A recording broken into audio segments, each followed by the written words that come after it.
Dear viewers, let me introduce to you our next expert in the session devoted to diversity and inclusion. Ms. Doha Assy, renowned Egyptian writer and member of the International Relations and Culture and Media and Archaeology Commission in the House of Representatives of the Parliament of the Arab Republic of Egypt. Doha Assy was awarded the Literary Olympus by the Eurasia Writers League at the 10th Chakav Autumn International Literary Festival in 2019. Doha Assy is an activist in advancing the diversity and inclusion agenda. As a writer, I definitely try to write about it. And it's not my subconscious. I just try to write about everything, including women and their role in the society. I do believe that female discrimination does not happen in vacuum. If the society at large has high levels of intellect, you don't have discrimination. What I'm thinking, I don't think I'm a feminist, in fact. I actually believe that the society is made out of one matter, one tissue, if you wish. And if the society understands the equality and if people respect each other, then you don't have a chance for discrimination of women. This is my topic. This is what I'm writing about. Yes, I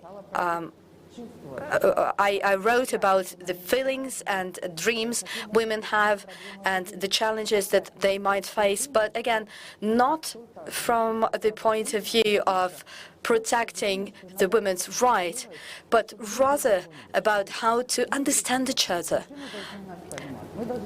Men need to understand us, we need to understand men, and then this would make the world work. This is on the level of being a writer, and on the legislative level, I'd like to point out that after the introduction of the constitution in 2014 in Egypt, women got a lot of new rights. And there is this strategy related to empower women.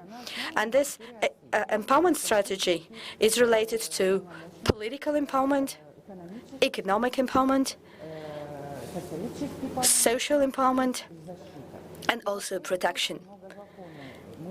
A lot of laws have been adopted to this end. Obviously, women do need support. In a society like ours, women do need support. So 25% of our parliament is constituted of women. I am a people's deputy. 25%. And those are women. And it's not that they are exclusively involved in issues related to women. They used to be specialists in various areas, be it medicine or economics or culture, like myself. And each of us in our sphere are creating the laws, and we work as parliamentary specialists, not just as protectors of female rights. This is very important. And a lot is being done to have female rights protected, like laws protecting women from female genital mutilation. We have this law in place, and it actually prosecutes medical institutions and doctors who get involved in female genital mutilation. In 2020, we also had an anti-sexual harassment law. It protects women and it punishes gravely those who do it, especially if this man is the director and has power over this woman. And this is working, indeed. It does allow women to work everywhere, well, unless it impacts her medical condition as a mother or when she's pregnant. Otherwise, by law.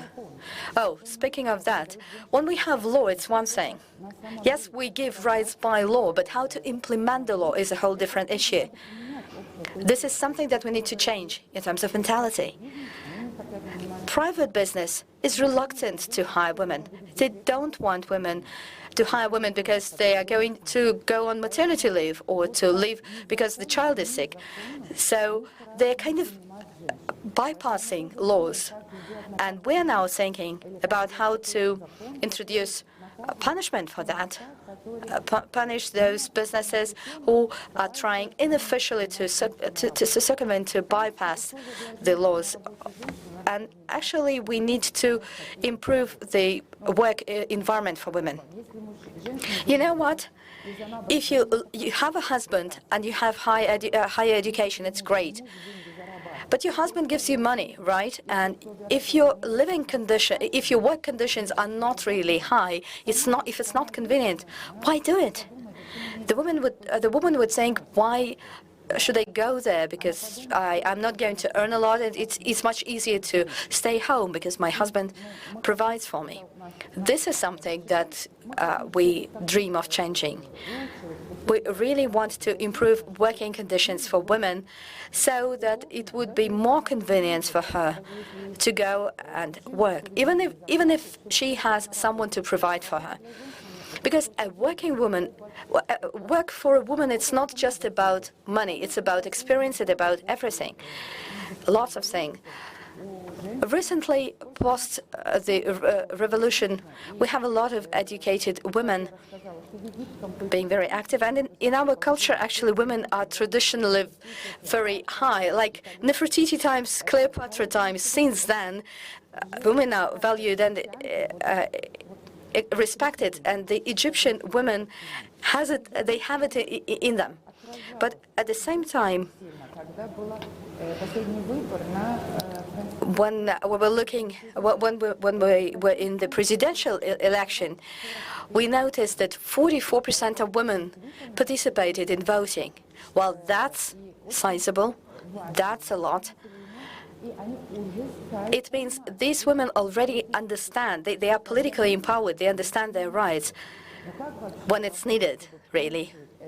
But how to make it even more pronounced? This is what we're actively thinking about. And our president has announced that we should have female judges.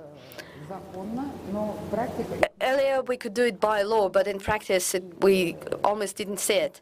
And since this year, the decision was made, and a lot of judges, female judges were appointed, first judges, trial judges, a lot of women in executive power. And also governors. We have a lot of female governors, a lot of female ministers, a lot of women in lower and upper chambers of our parliament. And we have a lot of programs in place to let women practice their skills so that they can go for these executive tasks.